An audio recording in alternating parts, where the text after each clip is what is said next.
Bonsoir à tous, je suis Pascal Fechner, je vous souhaite la bienvenue sur le Maybe Planet. Alors le rôle de notre média collaboratif est de s'interroger, étudier et informer sur les questions parascientifiques et ses transversalités afin de générer une réflexion et un questionnement sur le monde pour percevoir la vie autrement. N'oubliez pas de mettre un petit pouce bleu, de vous abonner à la chaîne et de visiter notre page Tipeee. Alors ce soir je suis avec Baptiste, bonsoir Baptiste, j'espère que tu vas bien. Très bien, merci.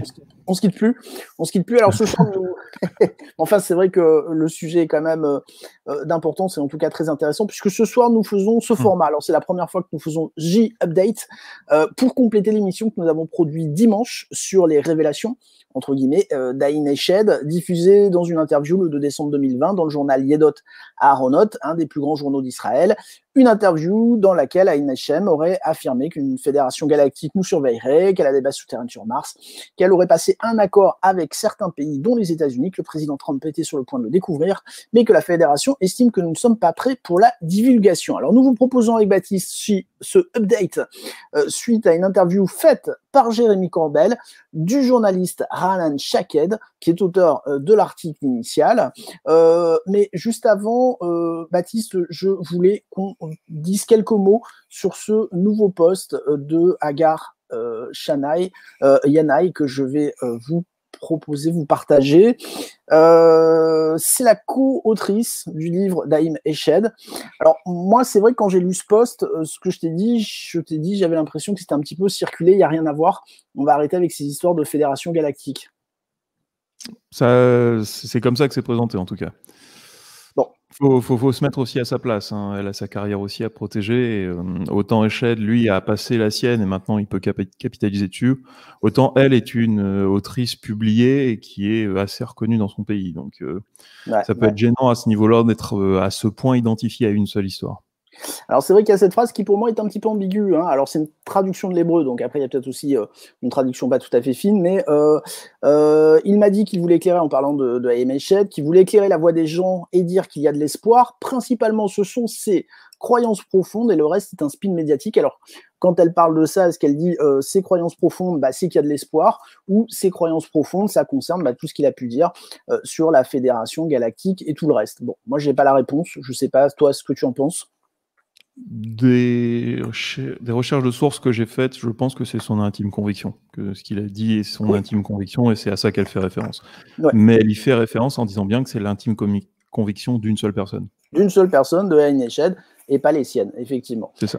Alors, on a eu cette exclusivité voilà, elle est là. Donc, on a appris donc dimanche, je crois, si je dis pas de bêtises, que Jérémy Corbel allait interviewer donc Raanan Shaked, qui est le journaliste auteur de l'article du 2 décembre dans le 7 Day, le journal israélien.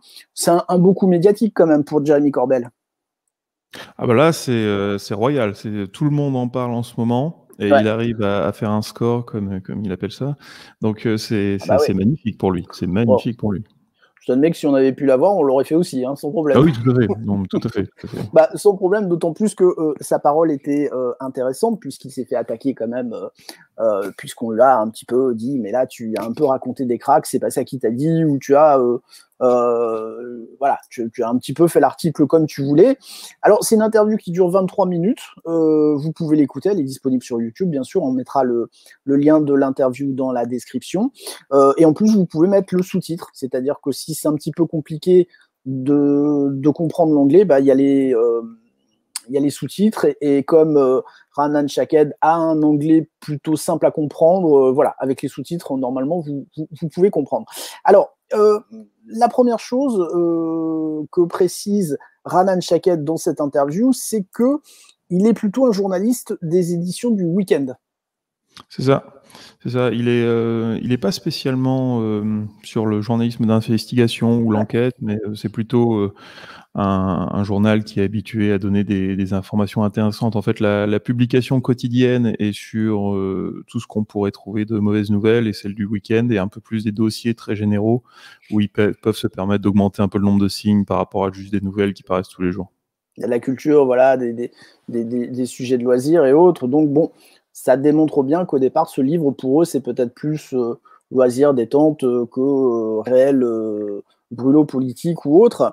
Alors, Corbel lui dit bien sûr qu'il ne s'attendait pas, enfin, il demande à Raanan Shaked s'il s'attendait à un tel buzz. Bien sûr, Raanan Shaked lui dit que non et qu'il n'a pas l'habitude que ces articles génèrent un tel buzz, ce qu'on peut comprendre quand même. Oui, tout à fait. Et puis il précise bien qu'en plus, dans le contexte d'Israël en ce moment, ce qui marche à l'étranger, c'est dès qu'on parle de sécurité. Et c'est l'une des premières fois où il y a un article qui se déploie aussi vite et aussi fort, qui ne parle pas d'une intifada ou d'une rébellion. C'est un petit peu ça. Alors, il reprécise également assez longuement le pédigré, enfin le curriculum vitae du professeur Haïm Eshed, hein, donc qu'il a été pendant 29 ans à la tête de l'agence spatiale israélienne, qu'il a été une figure majeure de tout ce qui est sciences satellites spatiaux militaires. Enfin, voilà, que c'est quelqu'un qui a servi donc, dans l'unité secrète 81, ça on en avait déjà parlé. Voilà, donc qui est quelqu'un qui est quand même reconnu dans son domaine et qui concrètement n'est pas n'importe qui en Israël. C'est ça, c'est ça. Ce qui est assez intéressant d'ailleurs, c'est que dans l'interview qui fait 22 minutes, donc c'est pas un monstre d'interview, il passe quasiment un bon tiers à reparler de l'argument d'autorité dont on avait déjà parlé dans le Breaking News. Et j'ai trouvé ça intéressant parce qu'on pourrait penser que dans son interview, qui est un approfondissement en fait dans l'interview, on aurait pu s'en passer et passer 20 bonnes minutes à parler du contenu de l'interview, mais non, il y a encore 7 bonnes minutes qui sont prises là juste pour bien vérifier à tout le monde que Eshed est une pointure dans son domaine.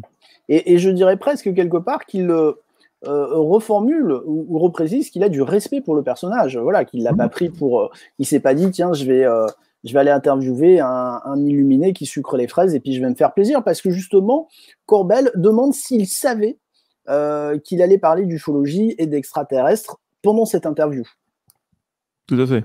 Et ce qui est intéressant, c'est que là, il indique que son rédacteur, dès le départ, voulait parler du sujet OVNI avec Eshed, mais qu'il ne savait pas trop comment entamer le sujet. Et donc, le journaliste y est allé au départ avec de très grandes précautions. Et ensuite, il a été très surpris que Eshed embraye tout de suite et que lui ait plutôt besoin de limiter les questions sur leur portée. Voilà, en fait, c'est un petit peu l'inverse. Alors, on peut comprendre de dire, bon, bah, je suis journaliste, je vais voir quand même ce grand professeur, cette personnalité israélienne, puis je vais essayer de lui poser des questions sur les extraterrestres, mais je vais devoir y aller mollo, parce que Shaked nous reprécise que les 3/4 du livre, en gros, sont quand même une biographie de la carrière d'Haïm Eshed, et que le dernier tiers, en gros, bah, ça parle un petit peu d'ufologie, d'espace, mais enfin... il n'est pas écrit dans le livre ce qu'il va annoncer. Et effectivement, Shaked va se retrouver surpris parce qu'en fait, non seulement il ne va pas avoir beaucoup à l'amorcer sur le sujet, mais il va sentir que le professeur Haïm Eshed veut vraiment lui parler de ce sujet-là. Puis là, on va dire que ça devient un petit peu un moulin à parole sur le sujet. C'est ça, c'est ça. Et dès que Raanan essaye de changer de sujet pour désamorcer un peu la situation, en fait, Eshed rebondit sur le sujet et rebalance des informations encore plus lourdes derrière. Il va lui dire, il était plein de documents, de livres, enfin voilà, il m'argumentait tout, ça partait dans tous les sens. Et justement, Corbel lui demande si c'était pas un peu pour de la publicité. Par contre, Shaked dit non, il était vraiment très intéressé par le sujet. Ah oui. Et c'est ce personnage-là, concrètement, faire de la publicité, faire du buzz, c'est pas ce qui l'intéresse. Ouais, il a eu une assez bonne expression, c'est-à-dire qu'il lui a dit que le représentant de sa maison d'édition lui avait dit que ce serait pas mal s'il faisait une interview pour faire la publicité du bouquin. Et du coup, il s'est dit oui, donc pas de souci, je la fais. Et par contre, je pense qu'Eshed a bien utilisé l'interview comme il le voulait. Et pas, encore une fois, pas spécialement pour faire du buzz, mais pour parler, parce qu'il indique que voilà, ces sujets-là, bah, c'est compliqué au niveau des médias et c'est encore plus compliqué par rapport à ses confrères, puisque la science est totalement fermée au sujet. Et puis, Corbel va avoir une expression, je pense qu'on peut dire une espèce de jauge à conneries, ou il appelle ça un bullshit counter, c'est ça, où bullshit counter, ouais, Voilà, pour voir. Il lui a dit, mais voilà, vous êtes un journaliste, vous faites souvent des interviews, vous avez ce feeling-là, est-ce que vous avez senti que le gars était sincère ou qu'il vous racontait des cracks? Et Shaked dit non, il était vraiment super intéressé et super convaincu de ce qu'il me racontait quand même. Ouais, tout à fait, tout à fait. Et en fait, la même question lui a été posée 3 fois de façon différente pendant l'interview de Corbel, et les 3 fois, il a répondu plus ou moins la même chose. Voilà, donc La personne qu'il avait en face de lui était en pleine possession de ses moyens et qu'elle était certaine de ce qu'elle disait. voilà, et qu'elle a envie d'en parler, puisqu'encore Ouais. une fois, par rapport à ses confrères, c'est une personne qui ne doit pas pouvoir en discuter. Mais enfin, on connaît tous, hein, dès qu'on veut parler un petit peu ufologie autour de nous, c'est vrai que c'est un petit peu compliqué. Donc j'imagine que dans les sphères scientifiques, quand vous arrivez en vous disant bon bah on va parler des extraterrestres, c'est un petit peu compliqué. La suite de l'interview, en fait, Jeremy Corbell va citer les points qui sont énoncés dans l'article, qui sont énumérés par Haïm Eshed, et puis il va demander à Rahan Shaked s'il a un petit peu creusé cette histoire de confédération galactique. C'est ça. Et donc là, ce qui est intéressant, c'est que donc là, je l'ai traduit à peu près littéralement, c'est que donc Corbell demande à Ranan, est-ce qu'il parle en se basant sur ce qu'il a lu et déduit, donc ce qu'on a appelé nous les lectures, ou s'appuie-t-il sur ce qu'il a appris en parlant à d'autres scientifiques? Et Ranan lui répond, j'ai eu l'impression qu'il était très informé sur les publications récentes, mais il a aussi mentionné quelques fois avoir dialogué avec différents instituts et la NASA, et il m'a dit qu'il avait entendu des choses de leur part qu'il ne peut ni citer directement, ni répéter, ni propager. Ça, c'est quand même le sel de l'interview. Hein. Voilà, je pense que là, c'est le le passage. gros point. C'est-à-dire que si ça, c'est déclaré, c'est balèze. Je veux dire, si on met ça sur la table, c'est balèze. Hein. Enfin, je t'admets que quand j'ai vu ce passage-là, je me suis dit, bon, Haïm Eshed lui dit, bon, je peux pas tout vous dire quand même, ou en tout cas, il y a des choses que je ne peux pas dévoiler. Mais enfin, quand tu as parlé de la Confédération Galactique, des choses comme ça, tu te dis, mais qu'est-ce qu'il garde sous le coude? Parce que il a quand même balancé pas mal de choses, donc. Et ce qui est intéressant, c'est que dans une autre partie de l'interview, il dit qu'il a tous les documents pour appuyer ce dont il parle. Donc, s'il a des documents pour appuyer ça avec les sources, on est entièrement ouvert à les rencontrer. Hein. C'est un petit peu ça, voilà. Là, on commence à toucher, mais allez savoir si cette interview va pas débouler sur quelque chose de beaucoup plus intéressant. C'est encore possible, hein, c'est encore frais, et il faut parfois du temps pour que les choses se détricotent complètement. Alors moi, ce qui m'a fait rire quand même, c'est que voilà, quand Corbell lui dit est-ce que vous avez creusé sur la Confédération Galactique, bah là c'est Rahan Shaked qui dit c'est un peu le rôle inversé, s'il dit mais moi j'étais un petit peu sur la réserve, je disais bon on y va calmos, presque j'ai pas osé creuser parce que il allait tellement loin que je disais hop, on va freiner parce que sinon je vais pas pouvoir tout mettre dans mon article, c'est étonnant quand même. Ah oui, non, mais tout à fait. Et c'est là où je me dis, ah non, c'était une situation authentique, en fait. Parce que ça s'est pas. J'ai déjà fait des interviews où tu te dis, ah ouais, non, j'avais pas vu cette perspective-là dans l'interview.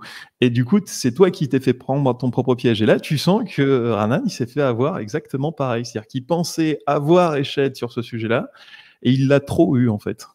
Ah bah limite c'était trop, il y en avait trop et voilà, grosso modo j'ai pas osé lui poser plus de questions sur la Confédération Galactique que ça parce qu'il était déjà parti sur autre chose, parce qu'il me parlait d'autre chose et presque il s'est retrouvé un petit peu dans une espèce de maelstrom ufologique en disant bon je vais essayer de choper ce que je peux mais parce que on va dire les choses, Rahan Shaked n'est pas non plus un ufologue, donc il y a peut-être d'ailleurs des choses qui ont été dites qu'il ne comprenait pas parce que ça a parlé de Bigelow, ça a parlé du Rankin Walker, ça a parlé d'Avi Loeb, qui est un astronome israélien mais qui travaille à Harvard avec Oumuamua. Enfin voilà, j'imagine que ça a dû partir vraiment dans tous les sens et que quand on s'attend pas à ça quand on est journaliste, on doit se dire putain comment je fais là. Pour un journaliste non scientifique sans background dans le domaine, faut déjà comprendre l'interview. Hein. C'est chaud. C'est chaud. Alors, je pense qu'on a fait à peu près le tour de ce qui a été dit pendant ces 23 minutes d'interview. Il y a peut-être, alors, on l'a pas fait littéral, hein, après vous aurez l'occasion bien sûr de la regarder. Mais enfin, je crois que tu as soulevé le point important, c'est que quand même, en tout cas, Rahan Shaked il m'a dit qu'il avait des choses quand même qu'il pouvait pas dire par rapport à sa carrière professionnelle. C'est ça.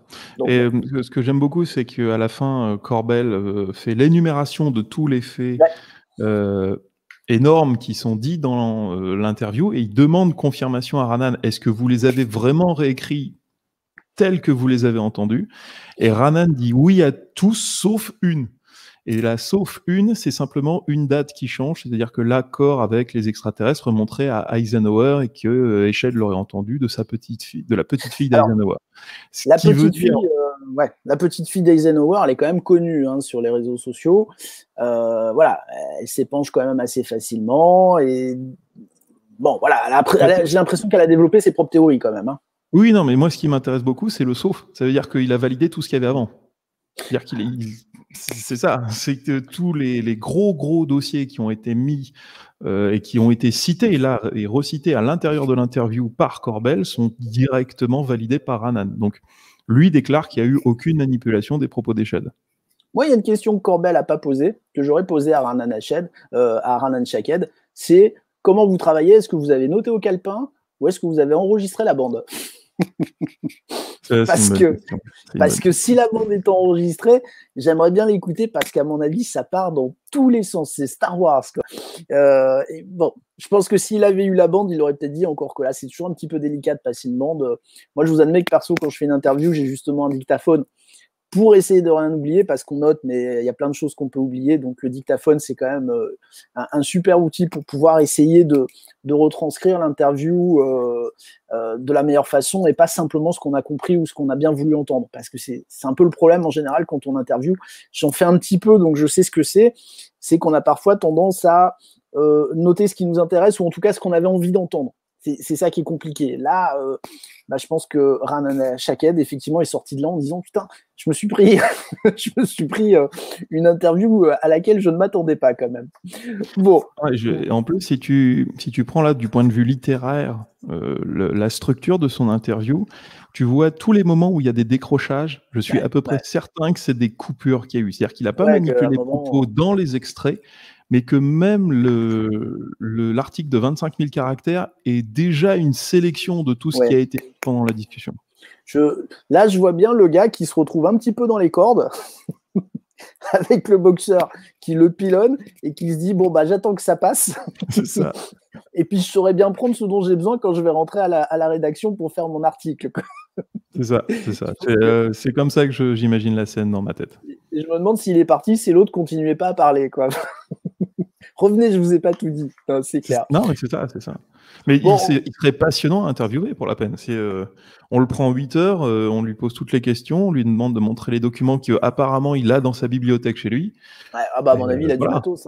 Alors, j'ai vu quelques commentaires dans l'interview en disant « Ouais, mais Ranan Shaked avait l'air nerveux, il se grattait, machin. » Bon, moi, je pense que c'est une interview compliquée pour lui parce que c'est pas un journaliste médiatique, encore une fois, c'est un journaliste qui fait des articles du week-end, donc je pense que cette médiatisation doit quand même un petit peu l'embarrasser, pour le moins.